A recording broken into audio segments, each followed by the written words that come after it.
قہوہ نمبر 1، اعصابی عضلاتی قہوہ، یعنی تر سرد بلغمی سوداوی قہوہ۔ اجزاء: دھنیا 1 چٹکی، بڑی الائچی 1 عدد، گل سرخ ایرانی تازہ 1 عدد، یا اگر خشک ہو تو پتیاں 1 چھوٹا چمچ لیں۔ ترکیبی تیاری: 3 کپ پانی لے، اس میں یہ اجزاء ڈال دے اور ڈانپ کر ہلکی آنچ پر پکائے۔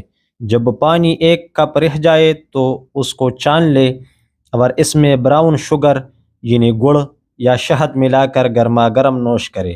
فوائد و اثرات: بلغمی رطوبات کی پیدائش کے ساتھ ساتھ اخراج بھی کرتا ہے، اعصاب کی مشینی تحریک پیدا کرتا ہے، اعصاب کو تحریک دیتا ہے، غدود کو تحلیل اور عضلات کو تسکین دیتا ہے۔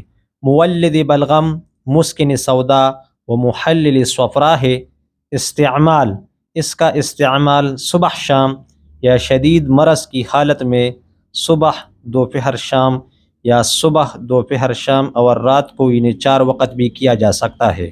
اگر کلپ پسند آئے تو اسے لائک کر دیجئے، چینل پر نئے ہو تو چینل ضرور سبسکرائب کریں، دوستوں کے ساتھ شیئر کریں۔ السلام علیکم ورحمۃ اللہ وبرکاتہ۔